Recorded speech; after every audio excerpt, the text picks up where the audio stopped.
Welcome to Proclaiming Justice, a podcast from PJTN that focuses the light of truth on vital issues in today's headlines that impact every American. I'm your host, Laurie Cardoza-Moore, founder and president of Proclaiming Justice to the Nations, and I'm here to educate, motivate, and activate you to action. I want to arm you with the truth and the facts you'll need to fight and preserve our constitutional republic and uphold the Judeo-Christian values our nation was founded upon.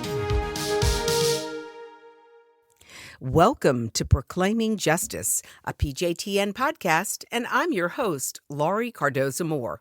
If you missed the last episode of this podcast, you will find it and our previous podcast lineup on our website at pjtn.org, as well as all the other platforms that you use to access your favorite podcasts. On this week's podcast, I have invited Dr. Sandra Alfonsi back to Proclaiming Justice to update our watchmen on the rise of anti-Semitism and anti-Semitic propaganda in textbooks, library books, and instructional materials in K-12 education. I also want to remind our audience that as PJTN Watchmen, it's our biblical duty to listen and share this and all of our previous podcasts with your family and friends so that they can take action against the issues that threaten our republic and the state of Israel. So please remember to like and share. As it goes with Israel, so shall it go with America. Dr. Alfonsi, thank you again so much for joining us on Proclaiming Justice. Hi, Laurie. You're very welcome, and I'm happy to be here again. And greetings to all of our watchmen and watch persons who are listening. Amen. Okay, so let's set the stage. We had a great interview last week. For those of you listening, if you didn't listen, if you didn't hear Dr. Alfonsi's interview last week, I encourage you to go back after this podcast and go listen to it. It's very important that you understand the totality of what we're dealing with. And today we're going to talk about the curriculum, the textbooks. And Dr. Alfonsi, let's kind of set the stage, the history of how we got to where we are. And for our audience, many of you know that Proclaiming Justice to the Nations, our mission is to educate Christians, Jews, people of conscience about our biblical duty to stand with Israel and the Jewish people against the rise of global anti-Semitism. Over a decade ago, 12 years ago, we had a parent, a watchman, who found an anti-Semitic quote in a Pearson-published textbook that legitimized Palestinians blowing themselves up in a Jerusalem restaurant because they were waging a war against Israeli government policies and army actions. So when we found this quote, we went through the proper channels in Williamson County where the textbook was found to try to get the textbook removed. But we ran into roadblock after roadblock after roadblock. And we realized as we were reviewing the textbook, because it wasn't just the anti-Semitic content in this Pearson textbook, it was the anti-American, the Judeo-Christian values our nation was founded upon, pro-China, all of the things that we're seeing happen with the wokeism that's going on in American classrooms. We were sounding the alarm over a decade ago, warning people, if we don't get rid of this curriculum, we are going to lose our country. Our children will turn on us. They're going to turn on their faith. They're going to turn on their support for Israel. And that's what we see. And we know that because of the recent poll that just came out by Harvard Harris, which indicated 67% of 18 to 24-year-olds believe that what happened on October 7th was Israel's fault. They believe that Israel is occupying land that belongs to the Palestinian people. They believe that Israel is an occupier. We know this is not true. And so Dr. Alfonsi joined the team at PJTN years ago to help us to take on this issue. She understood the threat. She had been engaged in fighting this battle in other areas, like with Hadassah previously. So this is very familiar territory to her. And she recently published for PJTN a white paper on the indoctrination going on in the curriculum and textbooks in the state of Florida. So, Dr. Alfonsi, I'm going to turn it over to you with that big introduction about what you found and what you were talking about in this white paper. And ladies and gentlemen, the white paper that we've published, we are trying to get into the hands of Governor DeSantis. Governor DeSantis has been a loyal friend to Israel. He is completely supportive of getting rid of these textbooks. He made that commitment back when he was running for governor, when he was still congressman, when I met with him in D.C., and I showed him 3 textbooks with similar content. And it was at that time he committed to not only get rid of the textbooks, but he was going to get rid of Common Core, and he has kept his promise. And so PJTN is working tirelessly in compiling all of this data for Governor DeSantis, for Governor Lee, for the Department of Education in Virginia, for the Department of Education in Ohio, in Texas, in Arizona. And so with that, Dr. Alfonsi, if you would just share with our audience some of the information that you found as you were reviewing these textbooks. With pleasure. And well, I'll do it with pleasure, but what's in it is not a pleasure. I want to say the question that Laurie asked, where did this come from and what we're going to address, is something that we have to understand in the textbooks. I feel that you cannot unlink the anti-Semitism, the anti-Israelism, cannot unlink that from the assault on America, on the Constitution, and the manipulation of the Constitution in such a way that it allows the anti-Semitism and the anti-Israel content to come into the textbooks. They are linked: anti-Americanism, anti-Semitism, and anti-Israelism. They are linked, and they permeate the Florida textbooks. And it is easy to say why, because the most powerful, and I'm not even using the terminology of saying the largest or the most sales, we're looking at the question of domination of education. And the education is dominated by the publishing houses. This is in violation, and this includes the state of Florida, this is in violation of the state rules and the laws for the Department of Education. The states create the standards. State standards are created. The state standards become, once they're formulated and they are adopted by the state Department of Education and the legislature, those state standards are then given to the publishing houses as the roadmap they are to produce their textbooks. So we have to understand that there are 2 problems. We need to investigate carefully the state standards, and we have to look particularly into the civic standards, because the civic standards either carry forth the Constitution or they try very hard to destroy the legal basis and foundation of the country it's found in the Constitution. What I found in Florida, and I have to say, what you find in Florida, you find in the other major textbook purchasers, California, Texas, Florida, you find a similarity. You find that as time goes by, their state standards resemble each other. Some are definitely more leftist than others, but the ones that are less leftist are in the process of, state boards are in the process of being infiltrated in indoctrination, and therefore the standards reflect that.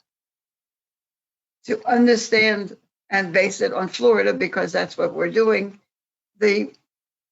how do you get anti-Semitism, anti-Israelism into the textbooks via the Constitution.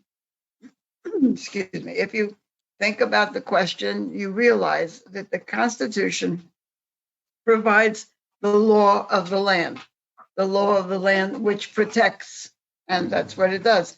It protects the religion, protects the freedom of the land. It protects that. There are amendments that protect the rights of the minorities. There are amendments that protect the rights of the majorities. There are amendments that help to end slavery. How do we get around this, and how do we create an education system that is now against the white majority, and which is in itself creating racial tensions again?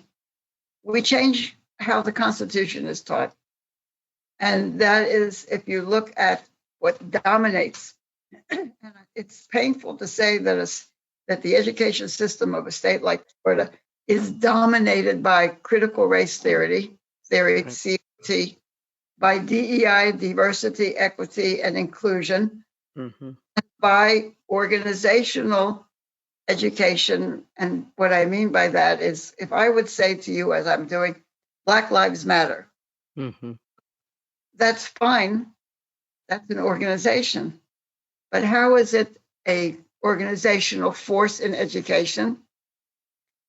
Its management created the Black Lives Matter curriculum.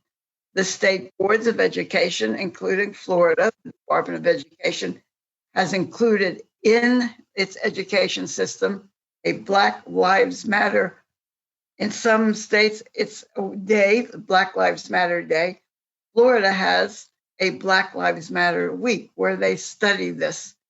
And this is how systemic racism between the Black Lives Matter and the CRT, how that became not only a part of American vocabulary, it has become a vital part, an important part in the curriculum and in the history as it is being taught. Because of this, we have, through the Black Lives Matter curriculum and the critical race theory curriculum, we have that America is now taught as a slave state. And a slave state means that it is a country in which we have systemic racism. So you have agenda, you have organizations, and you have organizations which have taken their agenda to give it legitimacy. Because if you think about Black Lives Matter, until it came out with the Black Lives Matter curriculum for school, Black Lives Matter was associated with Antifa, was associated with violence, it was associated with racism. How did it give itself a stamp of approval? It gave itself a stamp of approval by coming in with a school curriculum, coming in with the verbiage of critical race theory, and it now pitted white Americans with white privilege, oppressors and the oppressed, victims and the victimizers. And if you listen to that vocabulary, you're listening to what is in many of these textbooks that are produced by major publishers like Pearson, McGraw-Hill, and there are several others, but Pearson has dominated education in America for generations. And it dominates in such a way that other publishing houses understand, not even in the past, they understand that they must emulate the agenda of Pearson if they want to be able to sell. So they have taken on the CRT, the DEI, etc. Now in Florida, we find the manipulation of the Constitution in the textbooks. How do you manipulate the Constitution in the textbook? You eliminate, let's say, amendments to the Constitution. So when they write the history books, they do something very McDougall-Littell and Pearson did it to perfection. They removed the amendments that makes housing discrimination illegal because of discrimination against religion. And they turned it into a racial issue so that the textbooks teach that America as a slave state and a racist, systemic racist nation, that the discrimination is against. Now, they're smart enough, and this is the only way I can say it, they're smart enough to know that they couldn't keep focusing just on Black Americans, whom they incorrectly deemed still in the textbook African Americans. That language was excuse me, by the NAACP. They did away with using African Americans and they became Black Americans. So, but CRT and DEI and Black Lives Matter understood that if you want to take over the education system in the United States and you want to do what is basically their aim is to create the racial divide between Black and white and to harp on white privilege and to harp on the other social problems, you can't really have it just Black. So what they have, and the vocabulary came out, and it is really right to the point. They bring into the textbooks people of color. So housing discrimination is against people of color, Black people, the Latinos, the Asians, and such. And those that are victimized are the people of color. Those who are the victimizers are the white people. That's just one. Now, what about this religion? Well, if you look at housing discrimination in the United States, it has really manipulated the lives of Black Americans and of the Jews. The discrimination against the Jews is countrywide, citywide, statewide. So when you look at that and you think about it, well, how do we rightfully revise history? Because we're now listening and we're looking at revisionism of history. Discrimination can only be revised if you remove religion from the housing discrimination. It's color, it's ethnicity, it's sex, the gender, but protected under the amendment is religion, which has been removed. So there's no discrimination against Jews in housing because you don't have to talk about it. It leads us to a major problem in the Florida textbooks. And as Laurie said, the work that we're doing and PJTN is doing is more than just in Florida, but these are the same textbooks and they're the same agenda, because if another publishing house wants to be able to sell, that publishing house models itself. That's the best, models itself on Pearson. So, Dr. Alfonsi, I want to just go back to when you were talking about the publishers. The publishers, like Pearson, there are multiple different publishing houses out there. Pearson, we know, has bought up the the majority of the smaller textbook publishing houses, and they're not changing their name. So you think that there's all these publishers on the field vying or competing for the business, like, the Department of Education in the state of Florida. We have 1.8 million kids here. But you talked about Pearson being the publisher that's publishing this content. But who are the distributors? Because I think this is important for our audience to understand. Pearson is the platform. Pearson provides the information. But who is delivering this information? Because this is the problem. We've got people, organizations, of course, yes, the publishers are distributing this propaganda, the DEI, the wokeism content, but there are also organizations, you kind of touched on it, but there are other organizations like the ADL, the Anti-Defamation League, that is also one of the largest distributors on their website, one of the largest distributors of this woke propaganda that actually is not only fueling the whole oppressor and oppressed narrative, but now even anti-Semitism is starting to rear its ugly head. And Jews are being marginalized under the white category or the oppressor category. Can you touch on that? Because I think people should know who's behind delivering this information that looks legitimate.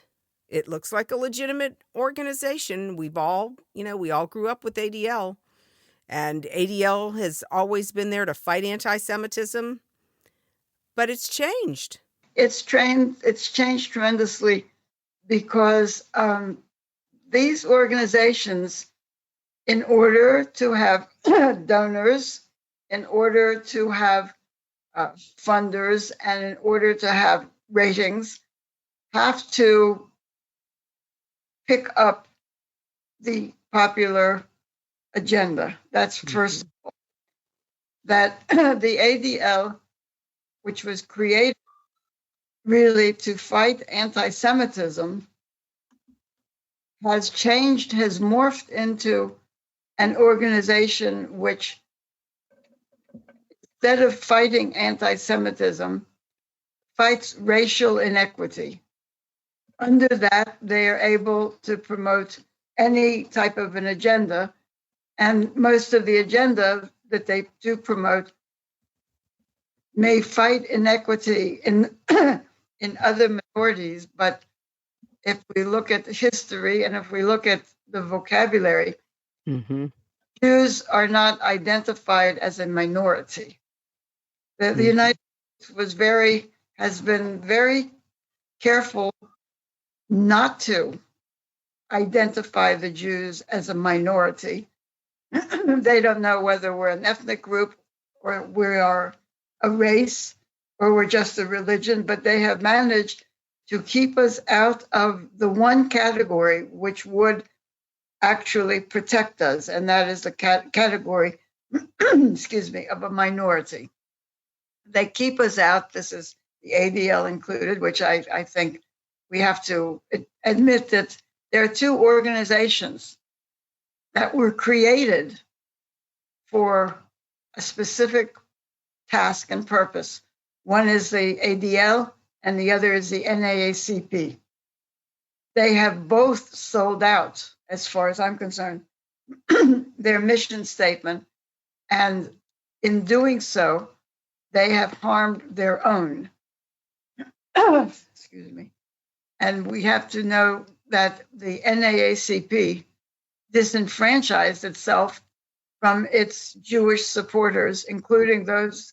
NAACP was founded, was helped by the Jews. It had a Jewish president.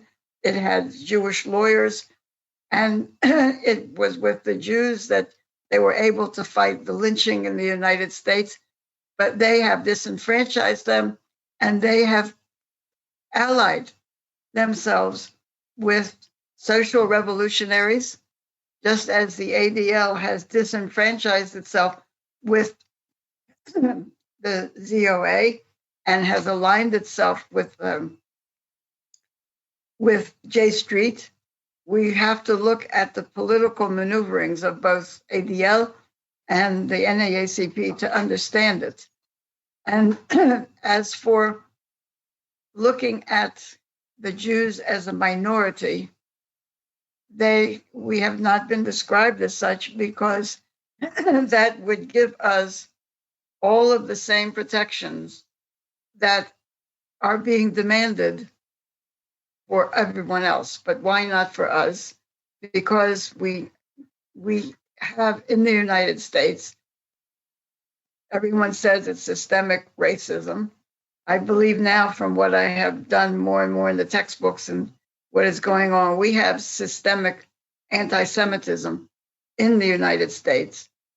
And the publishing houses are perhaps the demon, the greatest demon, and our publishers have contributed to the disenfranchisement of the Jews. They have contributed to the fact that we are not a minority by our number. We are not a minority by anything, because we control everything. That is the mantra. But the other thing is that the anti-Semitism is linked to anti-Israel, because the Jews are the oppressors and the people are the oppressed in the United States. The Israelis are the oppressors and the Arabs are the oppressed. And these are the people of color. So we have this in the textbooks. What did the publishers, how do you come up, or what, rather than how, what do you come up with? What stylistic device, what device does a publishing house have to completely invert history and to completely remove an entire population from American history? And it's the publishing houses that did this. The publishing houses removed, for the last 20 years, Holt, Reinhardt, and Woodson was one of the biggest publishing houses at that time.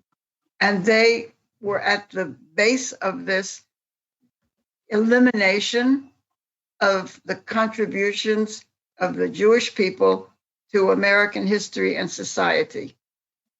You remove the contributions, you remove the people, you remove people who were in the textbooks, like Emma Lazarus, who did the poem at the foot of the Statue of Liberty, Chaim Silverman, who funded the American Revolution. When this is what started, those people were in our textbooks.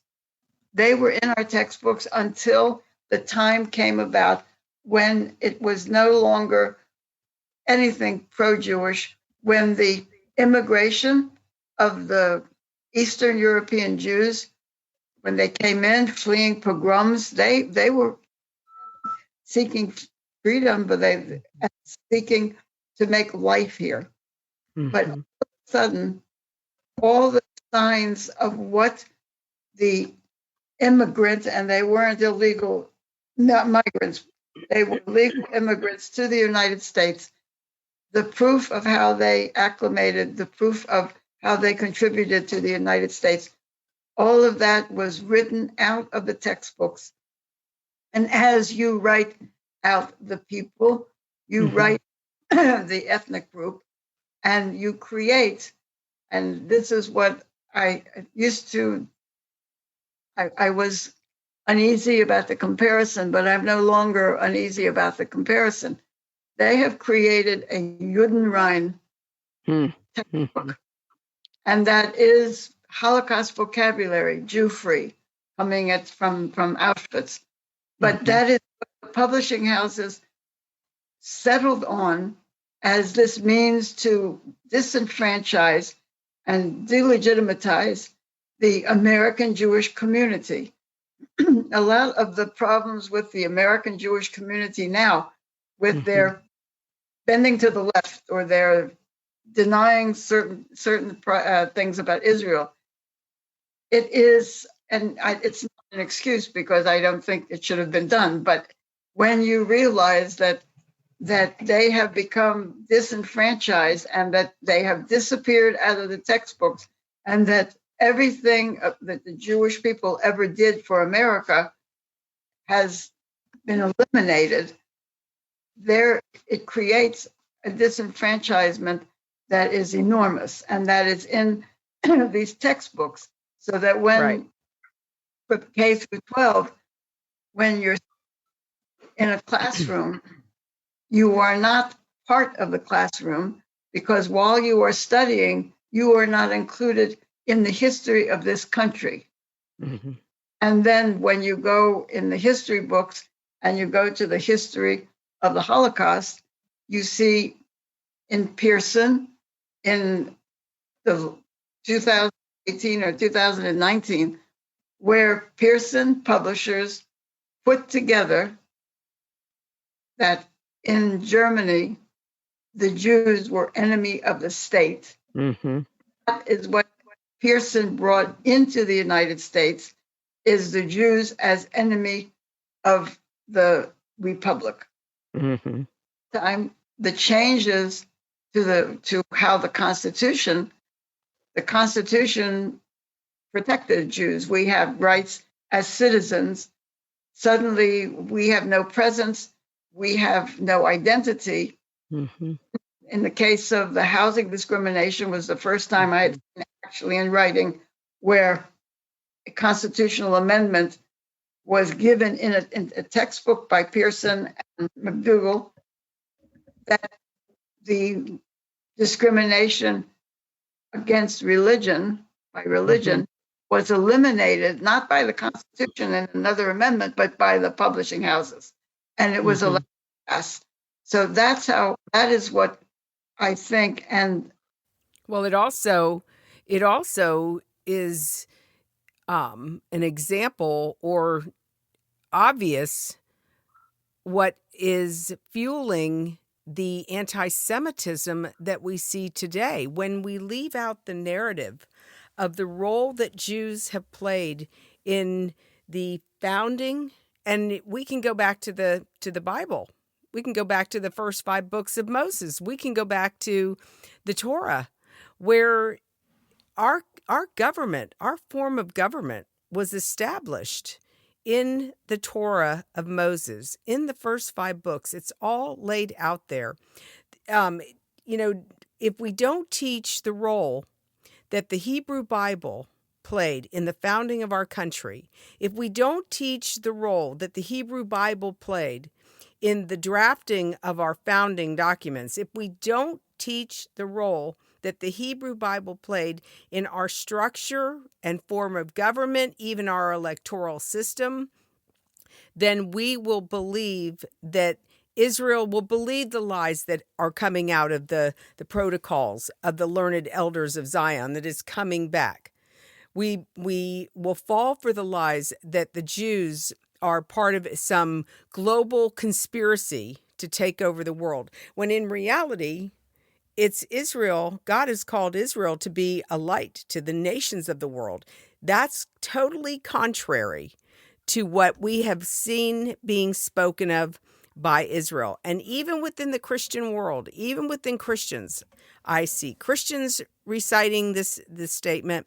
You brought up Emma Lazarus, Dr. Alfonsi. One of my favorite people to bring up is Haim Solomon.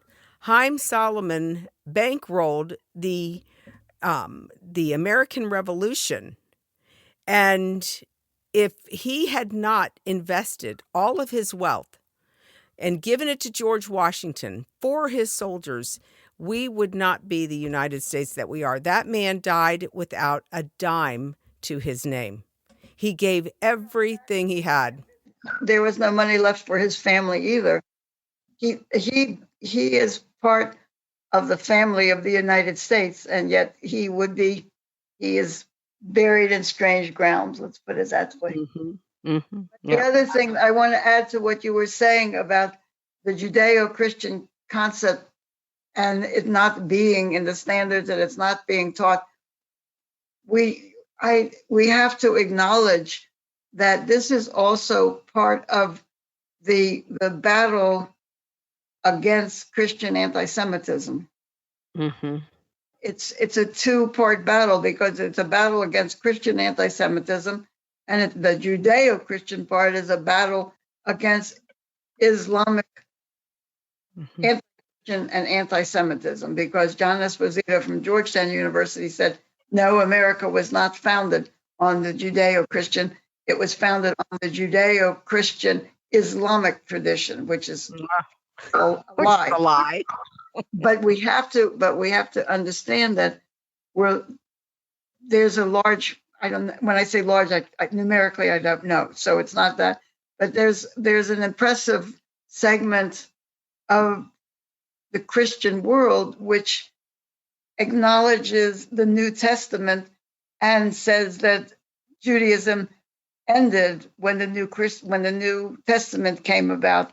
So Judeo-Christian tradition has fallen to, first of all, if we look at Marxism, that does not acknowledge any God, and then we look at the Christian anti-Semitism. So this Judeo-Christian tradition, which we believe and which we can prove in the writings, is under assault by two types of Islamic anti-Semitism, Christian anti-Semitism. We have to give credit and acknowledgement rather than credit the fact that our country, our Constitution, has fallen under assault, the Marxist assault that we managed to keep away. So that is part of this, and it's horrendous. And when it's been removed and there is no Judeo-Christian tradition taught in the classroom where the Jewish and Christian and Muslim and whatever, where they sit together, you have the Christian holidays taught, the essence of the Christian Bible taught. Now you have Christmas, and you have Easter, you have Ramadan, you have those holidays, and there is absolutely no acknowledgement or teaching of Rosh Hashanah, Yom Kippur, Passover.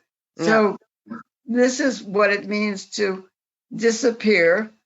But it also, to go back to the question about organizations, we probably can find other organizations, but the two that do the most damage, the ADL and the NAACP. Yes, absolutely. Well, Dr. Alfonsi, you've given us a lot to think about, and we still have so much more that we need to cover. So I would love to have you back next week, and we can delve into some of the examples in these textbooks that you found in your research in the state of Florida. I would like to do that, because then I will prepare the quotes without all the narrative around it. Yes, I would. I think that it's important what you're doing, Laurie, and I think that we have to educate on what is being taught to students, because if we don't look at that, we cannot understand the chaos that's engulfing America. I mean, I find it difficult. If I didn't do this work with you and on my own, I would have a hard time comprehending, because it doesn't look like America. And that's what I keep saying. And then I think, no, I know it looks like America. It's what's being taught. So I think what you're doing is tremendously important. It's the only way we're going to save our republic, ladies and gentlemen. Dr. Alfonsi made very important points, and that's why I hope each one of you found this program informative. We're going to post this podcast on our website and with all of our podcasts that are on all of the multiple platforms that you use to access these podcasts. This information is so important to share with your family and friends, ladies and gentlemen. If we want to save our country, we've got to start focusing on the next generation of kids that are coming up. They are being indoctrinated to hate America, to hate the values that our nation was founded upon. As watchmen, as PJTN watchmen, we have a biblical mandate to stand against this ungodly rising Nazi threat that is destroying our nation and other Western nations. It's not just America. This is happening in every Western country. It's South Africa, it's Australia, it's the UK. This is threatening our Judeo-Christian values and promoting Jew hatred, anti-Semitism. We cannot remain silent. God warned the prophet Ezekiel about the responsibility of the watchman.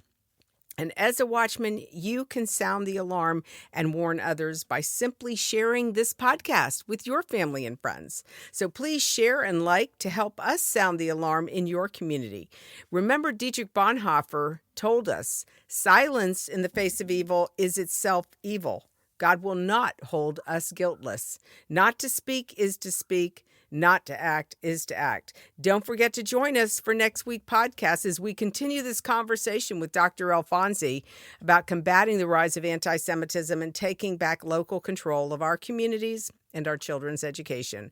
I want to also remind you that if you have not signed up to become a PJTM Watchman, you can help support this mission through our award-winning documentaries and Focus on Israel programs, as well as more programs just like this one for just $20 a month. So go to our website at pjtn.org, watch our programs, listen to our past podcasts. With your generous monthly donation, you can ensure that PJTN remains on the front lines and in the headlines, but we can't do it without your faithful prayers and financial support. I hope that you will prayerfully consider supporting our mission as we educate to activate Jews, Christians, and all people of conscience to stand on the front lines of this all-encompassing war. God bless you and thank you for all you do on behalf of our Jewish brethren, the State of Israel, and these United States. Thank you again for joining me on this edition of Proclaiming Justice. Please share this podcast with your family and friends. For more information about how you can get involved, please visit our website at pjtn.org. As a PJTN Watchman, you can help us keep up the fight to preserve our freedom for our children and their children for such a time as this.